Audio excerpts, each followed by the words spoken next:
पुण्यात सीझनची पहिली अनलिमिटेड आमरस थाळी खायची असेल तर कर्वेनगर मधील ह्या राम मंदिर इन्स्पायर थाळी रेस्टॉरंटला आत्ताच व्हिजिट करा. या थाळीमध्ये आम्ही ट्राय केलं जलजिरा, आमरस, दिलवाले समोसा, हरियाणवी ढोकला, पालक चाट, पनीर कुर्मा, कॅबेज चटपटा, चवळी महाराष्ट्रीयन, आलू टमाटर मटर, मिक्स दाल तडका, गुजराती कढी, फुलका, जवारी रोटला, पुरी, मूग दाल खिचडी, स्टीम राईस, जुलियन सलाद असे 25 पेक्षा जास्त चविष्ट आयटम्स इथे मिळणार आहेत.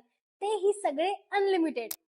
ही संपूर्ण थाळी तर एक नंबर आहेतच, पण मला सगळ्यात जास्त आवडलं म्हणजे ऑफकोर्स आमरस. मी तब्बल एक नाही तर तीन आमरसाच्या वाट्या पिल्या, तरी पण माझं मन भरत नाही. त्याच्यासोबतच दहीवडा आणि खिचडी पण खरंच खूप बेस्ट आहे. राम मंदिर थीम असल्यामुळे इथे अँबियन्स खूप पॉझिटिव्ह आणि स्पिरिच्युअल वाटतो. इथे आलं की पोटासोबत मन पण नक्कीच खुश होऊन जाईल. तर पुणेकरांना तुम्हाला पण या मँगो सीझन मध्ये अनलिमिटेड आणि मनसोक्त आमरसाची थाळी खायची असेल तर राम भवन प्युअर व्हेज थाळी रेस्टॉरंटला आत्ताच व्हिजिट करा.